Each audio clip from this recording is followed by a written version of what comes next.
The room fell deathly silent. The kind of hush that presses down like a weight on your chest. As Alex leaned back in his leather chair. "That's slick." Ivy League smirk curling his lips. "Effective immediately," he announced. His voice smooth as polished marble. "I'll be taking the reins as CEO." No nod to his father, Richard, who sat rigid beside him, eyes fixed on some invisible point across the table. No acknowledgement of the blood, sweat, and endless nights the team had poured into turning this fintech startup from a garage dream into a multi-million-dollar beast. Just Alex, fresh from his MBA, sliding into power like he'd earned it by birthright alone. And then, without missing a beat, his gaze locked onto me. "Sarah," he said, casual as if ordering coffee, "you'll be moving to data entry and compliance archiving. Or, if that doesn't suit you, we can discuss separation options." The words hung there, sharp and final, slicing through the air. My heart hammered, but I didn't flinch. I just stared at the glossy surface of the conference table, tracing the faint scratches from years of heated debates I'd mediated. Around me, eyes darted away, colleagues I'd mentored, fought for, covered for. Richard didn't utter a word. His jaw clenched tight, surrendering without a fight. In that moment, the betrayal sank in deep, a cold blade twisting in my gut. I'd given 9 years to this company, building systems from scratch, pulling us through crises that could have sunk us. And now, reduced to a footnote in Alex's grand vision. I felt it coming. That slow unraveling, like a thread pulling loose from a well-worn sweater. It started subtly, with Alex parking his flashy electric SUV in Richard's spot, strutting past the receptionist with a wave that screamed entitlement. He dropped buzzwords like disruptive innovation and legacy overhaul in hallway chats, eyeing the old guard, people like me, with barely concealed disdain.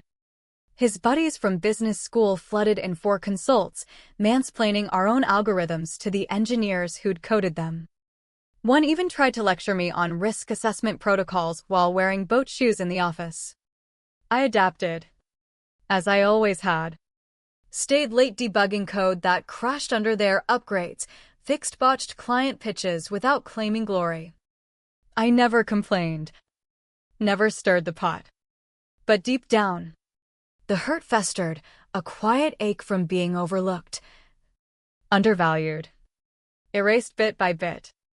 When they replaced my streamlined reporting dashboards with glitchy apps that froze during demos, I swallowed the frustration, telling myself loyalty would pay off. Yet here I was, roadkill under Alex's ambition. And he didn't even glance in the rearview. Walking out of that meeting, my heels clicked against the marble floor of our Manhattan high-rise. Each step echoing the irony, I'd spearheaded the redesign of this very lobby during our Series B expansion.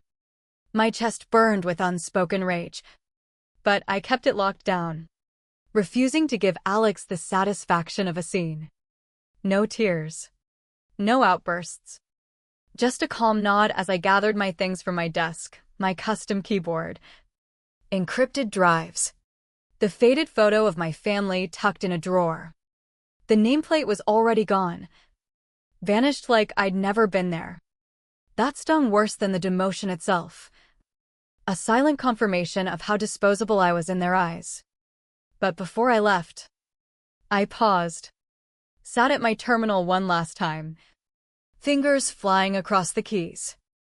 I opened the folder labeled Executive Safeguards, the one I'd built during our last compliance overhaul. Drafted a letter precise, unemotional, attaching logs, timestamps, and a cross-reference to the clause in my contract from 3 years back.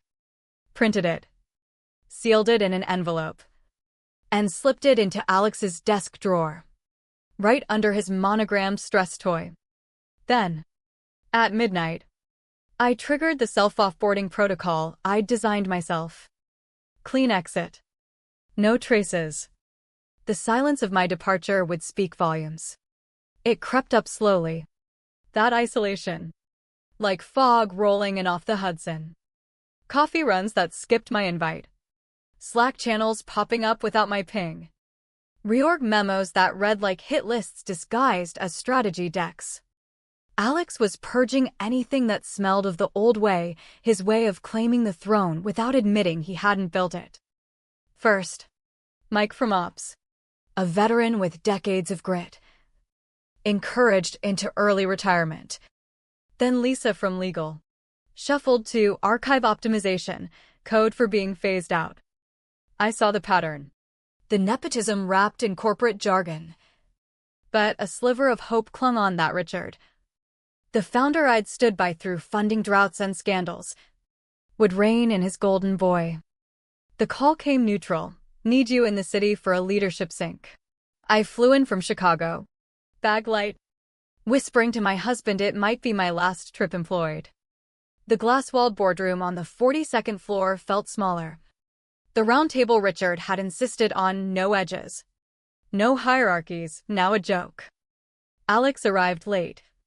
In a tailored vest and no socks. Fresh from some investor brunch. He flicked on the projector, Finovate 2.0, next-gen leadership. Buzzwords flew agility. Millennial momentum before the hammer dropped. Dad stepping fully aside. I'm in charge. Then, to me, Sarah shifts to data processing, or we part ways amicably. The amicably bit twisted like salt in a wound. As if this were a choice. Not a gut punch. No one spoke. Richard averted his eyes. The room spun with unspoken betrayal. My throat tight with swallowed fury. I'd volunteered through blackouts. Slept at my desk during hacks. Bridged gaps between devs and suits. Now, a line item in their efficiency purge. The office hummed faintly with the after-hours AC as I slipped back in, avoiding the elevators to dodge any lingering eyes. My shared workspace, downgraded from my old corner office, still had Sarah scrawled in marker on the partition. I stared at it. Detached. Like it belonged to a stranger. No drama. Just method. I packed essentials. Left the company gear untouched. Wiped my biometrics weeks ago. Intuition kicking in from watching others vanish. Then, the real work, documenting. I audited the asset handover protocols I'd authored. Signed out via a secure VPN. Closed every loop browsers. Syncs. Calendars. Like erasing a ghost. The letter wasn't a rant, it was a scalpel. Addressed to the board. CC'd legal and an external auditor. Detailed the meeting's timestamp. Alex's verbatim words. My flawless reviews. Attached the audio from the room's smart system. I'd installed it to cut disputes. And the clause, Section 7.2b, from my renegotiated deal amid the merger frenzy. Material role change without cause or PP. Constructive dismissal. Quadruple severance. Full vesting. Penalty fees. I scanned it. Archived digitally under escalation protocols, printed a copy. And placed it in Alex's drawer beneath his scribbled note, ping Sarah on Q4 projections. Then I walked out. The door clicking shut like a final period. The phone buzzed like an angry hornet at dawn, pulling me from uneasy sleep. I let it ring Alex at 8:45. Then Slack forwards. Then his assistant at 9:02 scheduling a quick sync. By 9:15. Voicemail, Sarah. Where are you? Legal's chasing your risk models. Call back ASAP. I brewed coffee instead. Savoring the quiet. What Alex didn't grasp, too busy skimming decks, was I'd vanished at 12:01 a.m. via my own offboarding script. Credentials revoked. Files locked with admin gates I'd coded. Watermarks on every doc.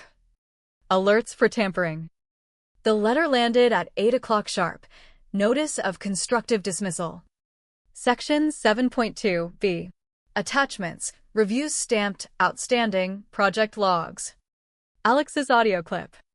CC'd the comp committee chair I'd bailed out of a tax mess. Plus Labor Department and an ethics watchdog Alex once schmoozed blindly. By 10 o'clock, panic set in. They weren't hunting me, they were reeling from the underestimation. The hurt I'd buried, the silent erasures. The overlooked sacrifices fueled this. Not vengeance for show, but justice in silence. Alex treated contracts like footnotes, signing where arrows pointed, ignoring the fine print that could bite. But I devoured every word, especially during the 2020 acquisition chaos. Section 7.2, B-roll materially diminished sans documented issues or 14-day PIP. Deemed dismissal. It was wallpaper until wielded as a weapon. No plan offered. Just Alex's flippant demotion. Receipts. Audio tag on data processing, vague invite logs. Pristine KPIs, costs down 18%. Zero breaches. Brent's email, Sarah.